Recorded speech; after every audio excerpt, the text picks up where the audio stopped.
Buenas noches, ¿cómo están? Hoy me introduje tardecito a hablar sobre nuestro Padre. Y quiero hablarle de algo muy importante que es para nosotros los cristianos, eh, y que también debería importarle a aquellas personas que, que no lo son. Hay una serie de conjeturas con respecto a lo que es ser cristiano y no ser cristiano. Muchos piensan que únicamente por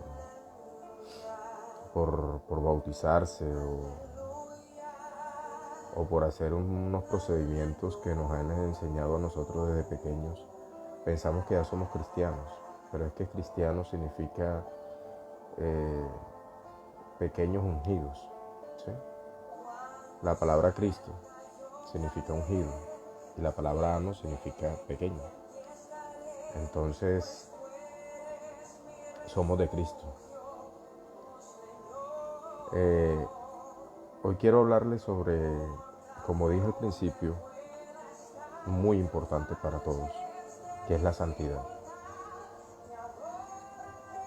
Primero quisiera decirles que nosotros no podemos temerle a alguien al cual no conocemos.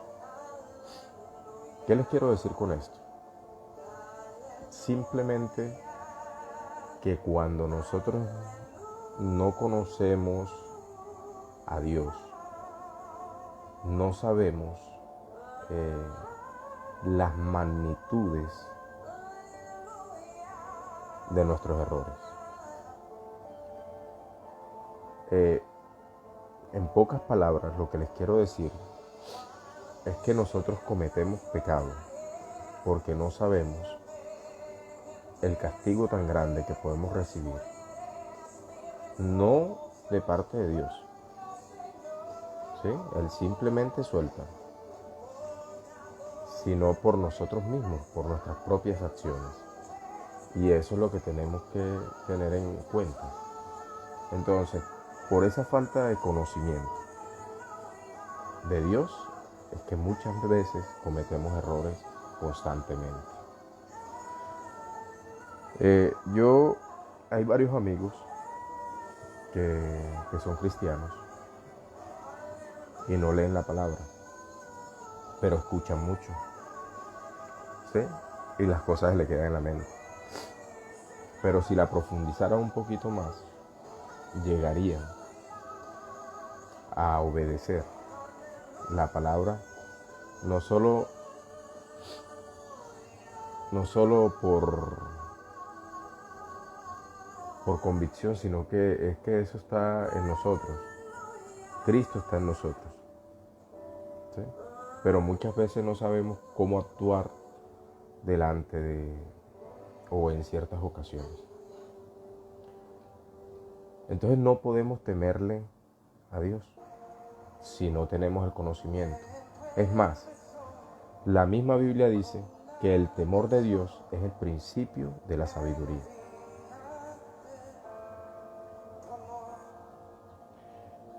Que en Primera de Pedro nos dice, Primera de Pedro 1:15, vamos a hablar ya de la santidad.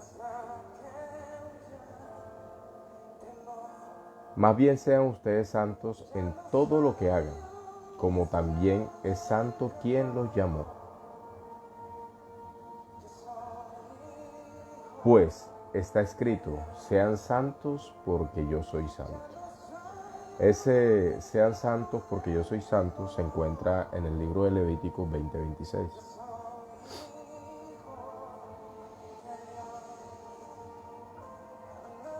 Nuestro Dios, nuestro Padre Celestial, está preocupado porque, porque Él busca, o podríamos decir que la voluntad de Dios en nosotros es que nosotros busquemos la santidad, al igual que Él es. ¿Qué nos quiere decir acá? En 1 de Tesalonicenses 4:3, 1 de Tesalonicenses, Nos dice, pues la voluntad de Dios es vuestra santificación, que os apartéis de la fornicación. ¿Qué les quiero decir con esto? ¿O qué quiere decir el Espíritu Santo con esto?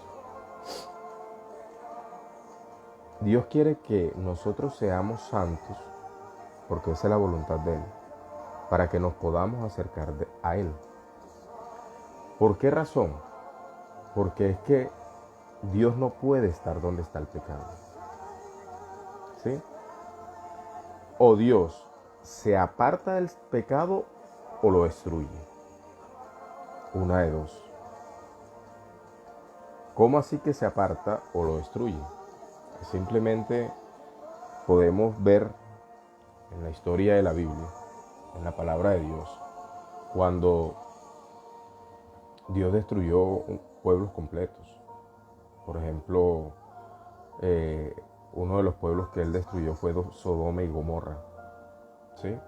Sodoma viene de la palabra sodomita, que significa homosexualidad. Dios destruye este pueblo, lo destruye con fuego, por esta razón. Porque había mucho pecado en estos pueblos. Y Dios los destruye totalmente. Otra cuestión, cuando Dios inundó la tierra, también lo hizo por el pecado. ¿Sí? Entonces Dios destruye o se aparta.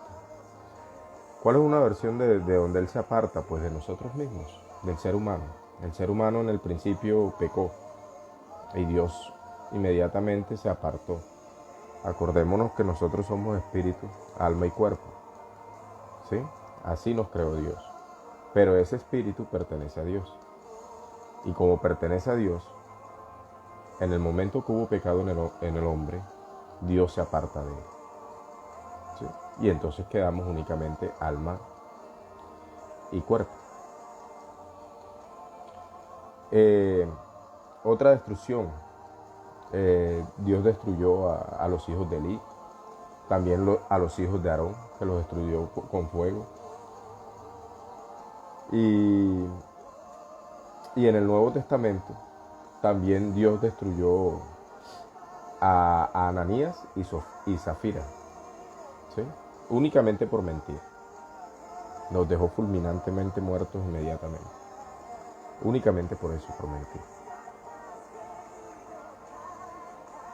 Y uno de los relatos históricos que fueron protagonistas de este alejamiento de Dios fue el del mismo Jesús.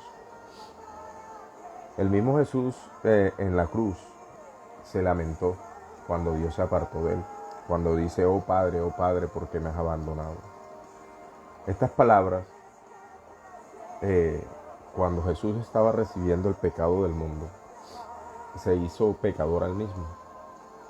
Y como Dios no puede estar donde está el pecado, inmediatamente Dios se aparta del alma de Jesús y vuelve a él. Y Jesús queda totalmente solo. Y por eso es que Él grita estas palabras.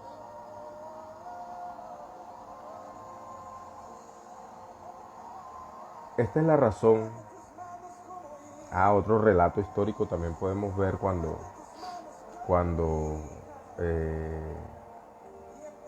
Adán peca. Él inmediatamente se esconde. Huye de Dios. Se esconde. Por lo mismo, por el pecado. Entonces podemos ver que la santidad es básicamente importante. No es una opción que tenemos nosotros los seres humanos. No. La santidad no es una opción. La santidad vendría siendo una necesidad que tenemos nosotros para podernos acercar a Dios. Porque si no tenemos esa santidad, nunca veremos el rostro del Señor. Entonces, ¿qué significa santidad? Santidad en muchas religiones significa ser bueno, ¿sí? una persona que es buena, que es bondadosa. Y la Biblia no dice eso. La Biblia dice que la santidad es una persona apartada. Una persona que ha sido apartada de algo. ¿Sí? O cualquier objeto que haya sido apartado para algo. Siempre con un objetivo. Entonces la santidad, cuando nosotros nos arrepentimos, que llegamos a un arrepentimiento, y vuelvo y se lo repito y siempre lo repetiré, porque el Evangelio se trata de eso, del arrepentimiento. El arrepentimiento es como el inicio para llegar a una nueva manera de vivir, a un nuevo sentir. Entonces cuando el ser humano se arrepiente, se nos es entregado el Espíritu Santo por Dios, nuevamente. Entonces somos seres perfectos, completos. ¿Qué hace este Espíritu? Este Espíritu entra a nosotros e inmediatamente cubre nuestra alma. Y por eso es que dice que nosotros entramos en santificación, la palabra de Dios, y somos apartados. ¿Sí? Acordémonos que nosotros vivimos de los deseos del cuerpo. Ahora, tenemos que tener en cuenta algo. Los deseos no son malos. Nosotros los seres humanos deseamos, pero es que depende el deseo que tengamos. Si es un deseo de la carne, por ende va a ser pecado, pero puede ser un deseo espiritual. Entonces debemos aprender a diferenciar eso. Esto se llama discernimiento. Los seres humanos somos deseosos en todo, en toda nuestra manera de pensar. Lo que pasa es que como vivimos en la carne, o sea, somos únicamente alma y cuerpo, únicamente nos limitamos, escuchen bien, limitamos a cumplir los deseos del cuerpo, porque no conocemos la parte espiritual.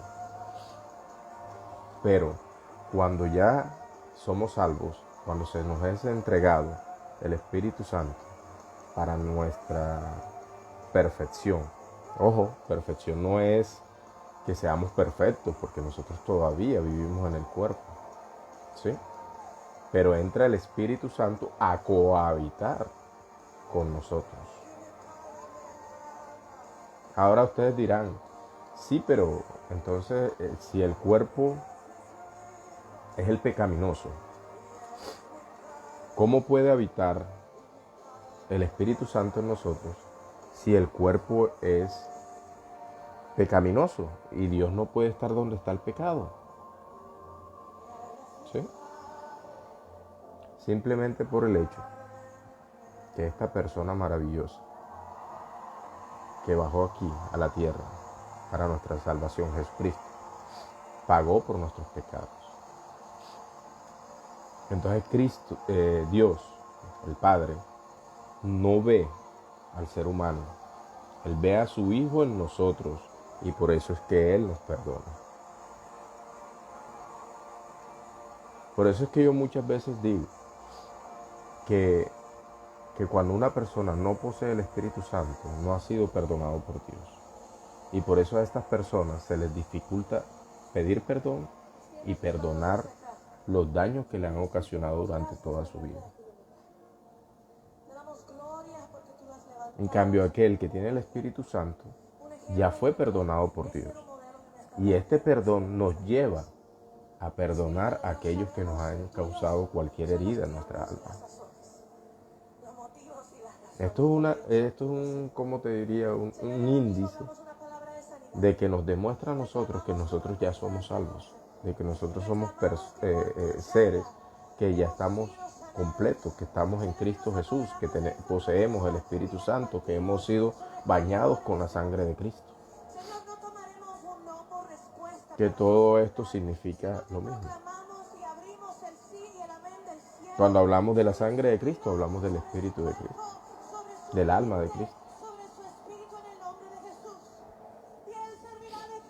Tengo un poco de gripa en este momento. Esos aguaceritos que cayeron aquí en Santa Marta me cayeron mal.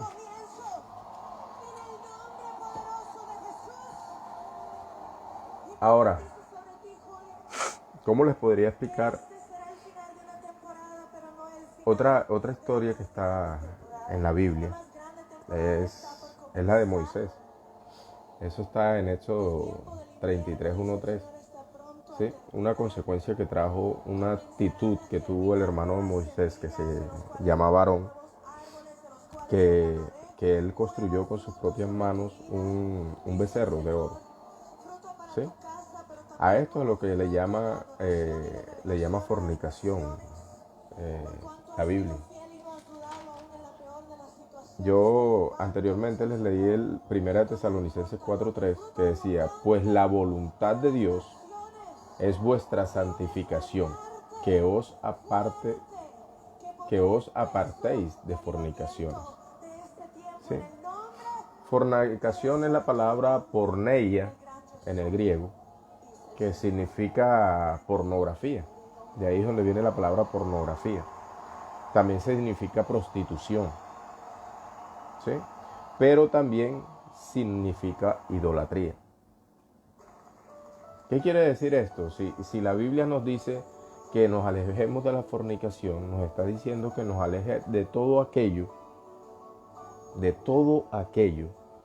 que va en contra de la palabra de Dios. ¿Sí? Ahora, cuando nos hablan de idolatría, no solo significa que nosotros nos paremos delante de una estatua y digamos, y la adoremos, la veneremos. ¿Sí? Porque es que la palabra idolatría, tenemos que tener en cuenta eso. Idolatría significa ídolos. ¿Sí? Significa veneración. Ojo, veneración. Que he escuchado por ahí que no, que yo venero, y eso no significa prostitución o no significa idolatría. Sí significa idolatría, señores. ¿Sí? También significa exaltación, devoción. ¿Sí? Y esta devoción se la dan a elementos sagrados, se lo dan a un ídolo, o también se lo pueden dar a una persona normal. ¿Sí? Cuando nosotros amamos más de lo que podemos amar a Dios, ya estamos siendo idólatras, porque estamos poniendo a esa persona arriba de nuestro Padre Celestial. Entonces muchas veces Dios da consejo para que nosotros aprendamos que primeramente es Él delante de cualquier ser.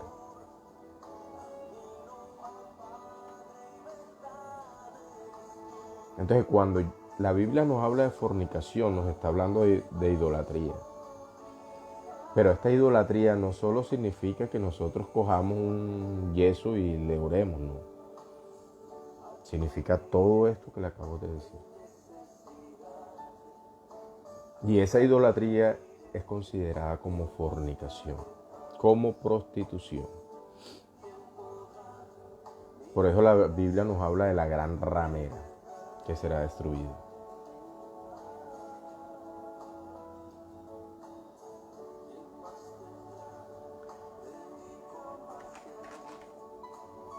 Entonces, lo que les iba a explicar, que está en Éxodo 33:1-3,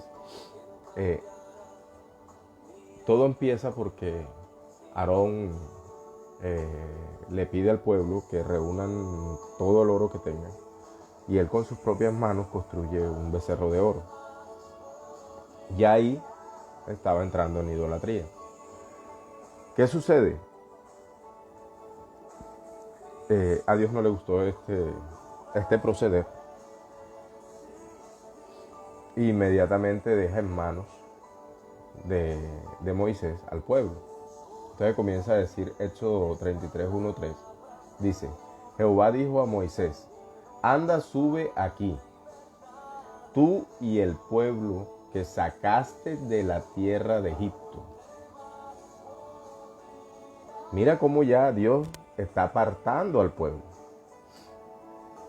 Porque en sí el que lo sacó de Egipto fue Dios, que fue por medio de todos los milagros que hizo con Moisés y todas las pruebas que le demostró tanto al pueblo como a Faraón, de que él era más poderoso que cualquier hechicero, que cualquier que estuviera en la tierra.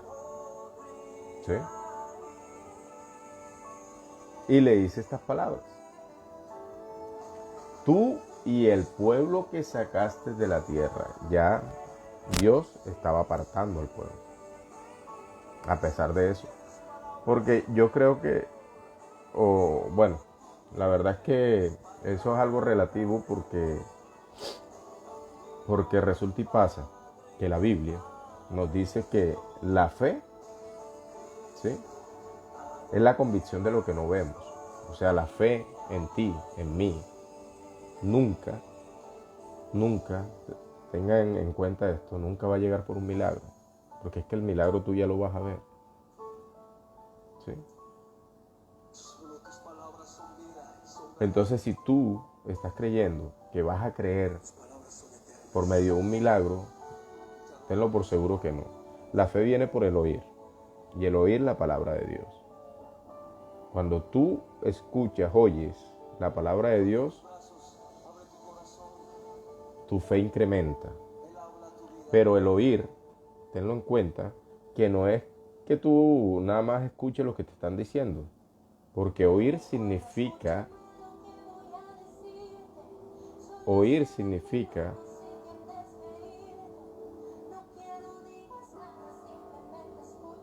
hacer,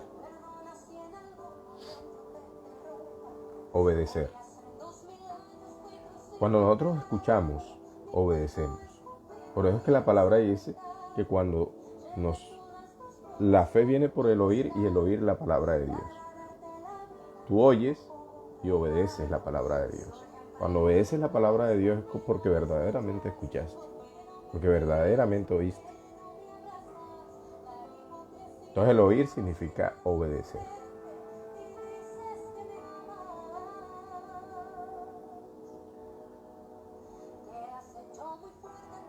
Entonces él hizo tantos milagros allá que hasta este punto ya Dios le estaba diciendo a Moisés que el pueblo era de él, más no de Dios. Entonces que él se hiciera responsable de ellos. Entonces dice: tú y el pueblo que sacaste de la tierra de Egipto, a la tierra a la cual juré a Abraham, Isaac y Jacob, diciendo: a tu descendencia le daré. O sea, que Dios está cumpliendo una promesa que le hizo a nuestros patriarcas de que habría un pueblo de él y que le daría tales tierras. Y está cumpliendo con esa promesa. Y yo enviaré delante de ti al ángel y echaré fuera al cananeo, al eteo, al fareseo, al heveo y al judaseo, a la tierra que fluye leche y miel. Qué rico. Una tierra productiva, quiere decir esto.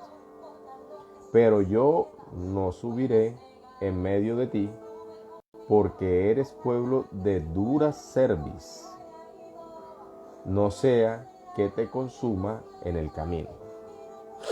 ¿Qué quiere decir la palabra cerviz? Espalda. ¿Qué quiere decir Dios con dura cerviz? Quiere decir que a pesar de que Él se le mostró al pueblo lo poderoso que es, ellos nunca voltearon y se colocaron de... regresamos. Entonces, ¿qué ocurre? Simplemente que Moisés comienza a clamar a Dios, a interceder por el pueblo, ¿sí? Y estas últimas palabras que dice la Biblia, que porque eres pueblo de dura cerviz, no sea que te consuma. La palabra consumir significa destruir en el camino. ¿Sabes qué pasaba? Dios prefería mandar un ángel con ellos que él irse con ellos, porque los iba a terminar destruyendo por culpa del pecado. Entonces llega Moisés y comienza a interceder por el pueblo. Entonces le dice Dios a él: bueno, listo, tú encárgate del pueblo, pero hazme un favor.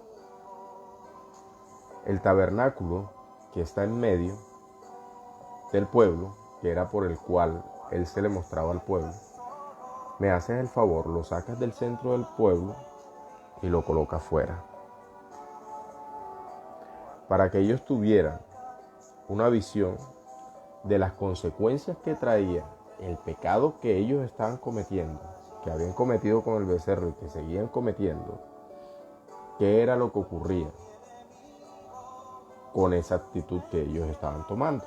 Entonces, ¿cuáles eran las consecuencias? Que Dios se alejaba, porque Él estaba representado en el pueblo, en el medio de ellos, por medio del tabernáculo, ¿sí? Que era donde Él se introducía y donde hacían los sacrificios y todas estas cosas. Entonces podemos ver que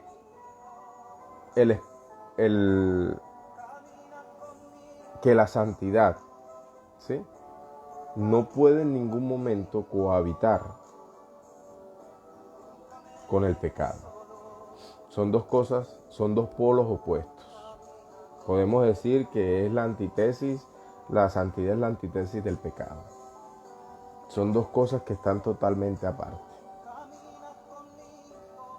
Entonces, ¿qué te quiero decir con esto? Que mientras que tú estés en pecado, nunca te vas a poder acercar a Dios. Y lo primero que vas a rechazar es la Biblia.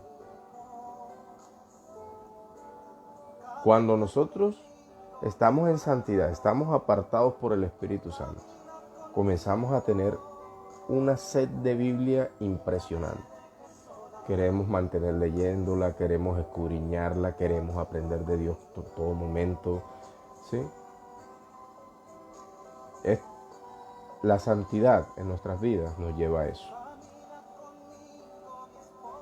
Entonces, lo que quiero que tengan en cuenta que la santidad no es lo que nos han enseñado a nosotros desde pequeños, que es ser bondadoso ante los demás. No. La santidad es apartarse del mal. Cuando nosotros nos apartamos del mal, ya estamos siendo santos.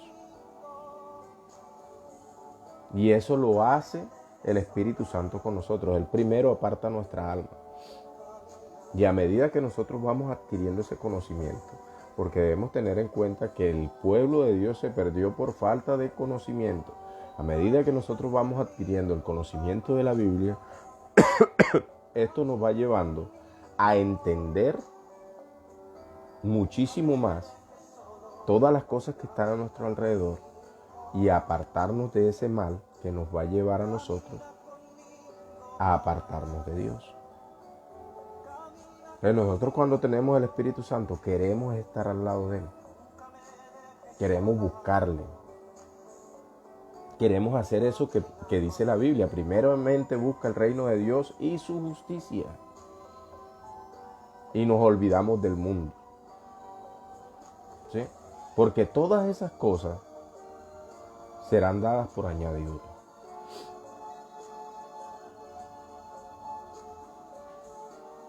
Entonces, a veces debemos tener en cuenta que nosotros no tenemos absolutamente ningún conocimiento sobre Dios. Y si no tenemos ningún conocimiento sobre Dios, el Espíritu Santo, si lo tenemos dentro, no va a poder actuar, porque es que nosotros en este cerebrito no tenemos absolutamente nada. Y si no tenemos absolutamente nada, ¿cómo el Espíritu Santo te va a decir: ella actúa así?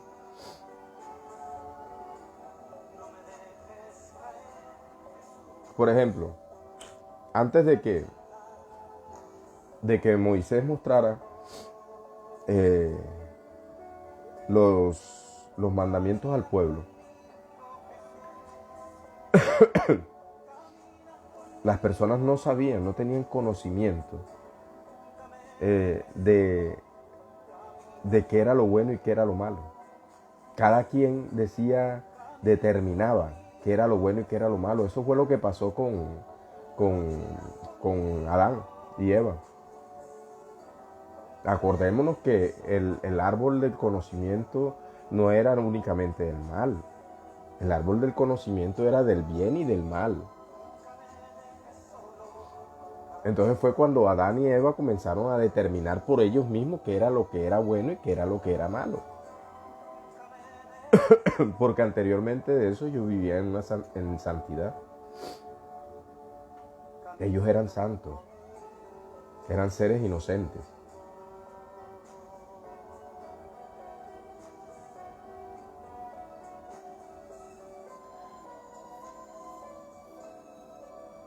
Y, y cuando nosotros determinamos qué es lo bueno y qué es lo malo, estamos lejos de Dios. Estamos lejos de Dios porque no entendemos, no tenemos temor de Él, no tenemos temor de lo que estamos haciendo. Incluso hay tantos versículos en la Biblia que mucha gente conoce y los está leyendo.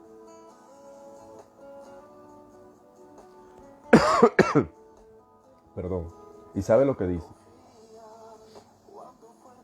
Eso no puede ser. Eso no puede ser porque yo me siento así. Cuando una persona se está determinando que lo que él es así naturalmente, está equivocada. Porque yo creo que Dios es un ser perfecto. Y a nosotros nos hizo perfectos. Y Él vio que el ser humano era bueno.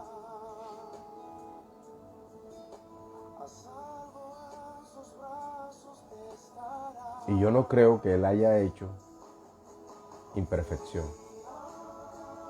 La imperfección la hemos creado nosotros al paso del tiempo. Y eso lo podemos ver en la comunidad en donde vivimos a diario. A diario. El ser humano es el que está determinando qué es bueno y qué es malo. Si nos ponemos a investigar en muchas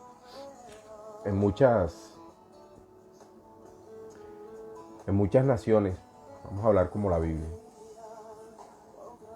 ya han aprobado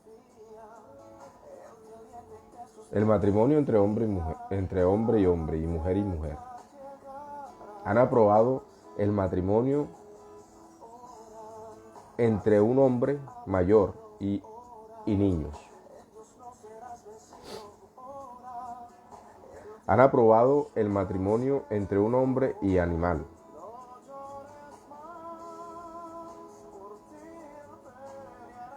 No voy a decir la nación, investíguenla. Pero hemos llegado ya a la mata de la podredumbre.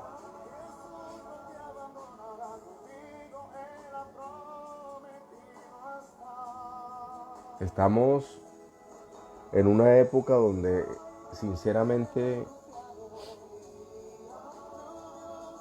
yo creo que Dios debe estar pensando, no hombre, esta gente ya hay que exterminarla. Nosotros nos estamos haciendo dioses a nosotros mismos. Donde estamos tomando decisiones y las decisiones están totalmente erróneas.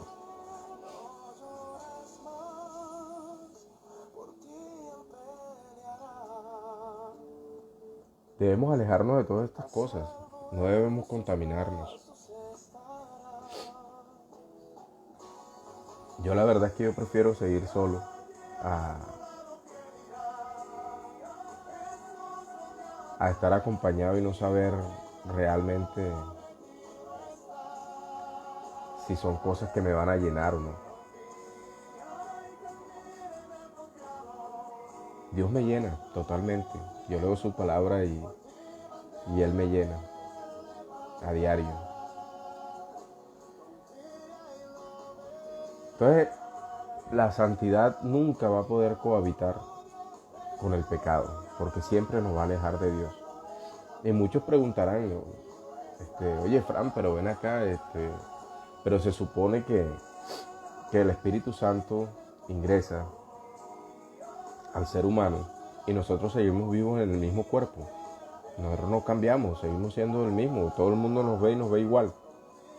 Y tienen razón de hacer esa pregunta. Pero lo que pasa es que Cristo ya pagó por nuestros pecados y Cristo, como lo dije ahorita, Dios, el Padre, no te ve a ti. Él está viendo a su Hijo en ti. Y yo no estoy diciendo que nosotros no pequemos, sí lo hacemos. Nosotros pecamos, pero eso nos trae consecuencias. La palabra dice que el Espíritu Santo se contriste. Entra en una depresión, no, mentira, depresión no, en una tristeza grande. Es como si se incurrucara y volteara la mirada a nosotros. Es como si no quisiera estar con nosotros. Entonces, ¿qué pasa? Eso trae unas consecuencias, ¿sí? Perdemos la llenura del Espíritu Santo inmediatamente. ¿Qué otra consecuencia trae? Que perdemos ese gozo espectacular que hay en nosotros, porque sabemos que el Señor está con nosotros y sabemos que el Señor nos levanta de cualquier situación en la que nos encontremos. Perdemos la motivación de leer la Biblia. Perdemos eso. Perdemos esa pasión, esa misma pasión que Cristo tuvo.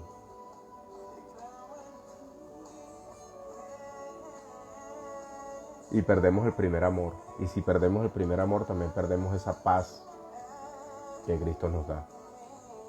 Esa paz que sobrepasa todo entendimiento. Esa paz que, a pesar de que estés pasando por cualquier problema en tu vida,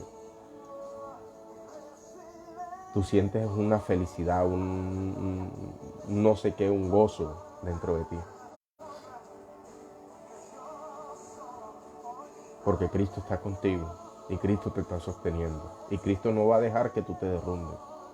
Y nunca va a colocar nada que no puedas superar.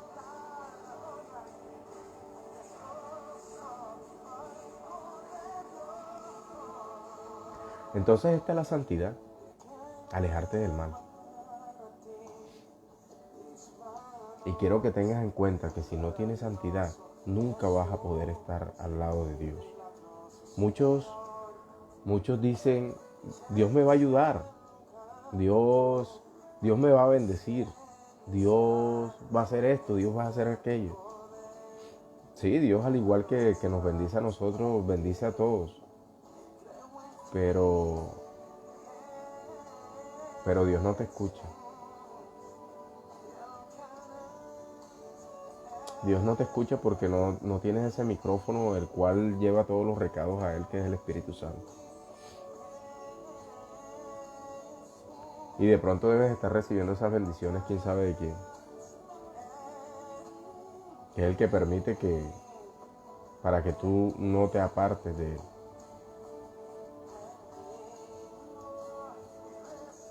Porque Él también bendice. Pero bendice por poco tiempo. Tarde o temprano te viene a cobrar.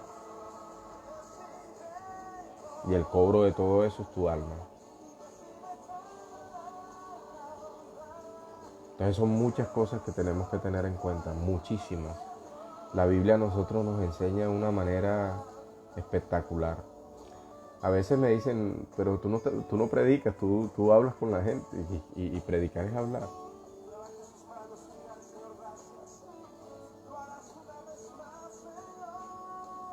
Yo a veces siento que los tengo aquí al frente mío. Y me gusta dialogar, me gusta hablar mucho de la palabra y decirles estas cosas que solo vienen de Dios. Es que todo viene de Dios, señores. Vea, usted no puede hacer algo bueno si no está con Dios. Que la misma palabra lo dice. Nada podemos hacer si no está Cristo en nosotros. Nada, absolutamente nada. Necesitamos de Cristo para comenzar a hacer cosas que realmente le agraden a Dios. Y una de ellas es leer la Biblia. Porque la Biblia nos dice eso. La única manera que tenemos para agradar a Dios es por medio de la fe. No hay otra manera que nosotros podamos agradar a Dios.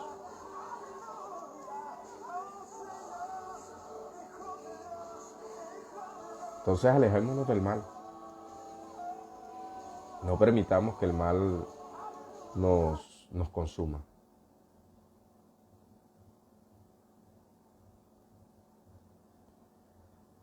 Esto era lo que quería compartir con ustedes hoy, que, que estuve leyendo. Bueno, casi no tengo para leer porque el trabajo que tengo es duro, pero cualquier momentico, ratico que tengo, me pongo a escudriñar la palabra porque me encanta. Y, y señores, si tú eres cristiano y no has podido perdonar a alguien que te haya causado una herida, revísate, revísate. Si tú eres cristiano y no has sentido esa paz cuando estás pasando por una tormenta, revísate. Porque eso viene a nuestras vidas, no crean. A veces yo he visto o he escuchado más bien eh, iglesias en las cuales nos llaman y nos dicen que nosotros vamos a vivir una vida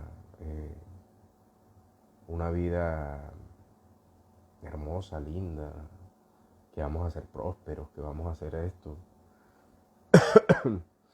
Y para mí eso es una mentira grande, porque Dios nos castiga, o que padre no castiga a su hijo para que camine bien. Si tú no estás sintiendo esas pruebas tan maravillosas que Dios pone en nuestras vidas para que nosotros entendamos, para que nosotros ejercitemos nuestra alma, para que nosotros ingresemos en esa santidad, revísate. Es lo único que te puedo decir. Y la única manera que te puedes revisar es por medio de la Biblia. Porque cuando tú adquieres ese conocimiento, vas entendiendo si realmente estás al lado de Él o no. Si realmente lo tienes dentro de ti o no. Bueno, Dios los bendice. Eh, espero que les haya gustado la charla y nos vemos otro día.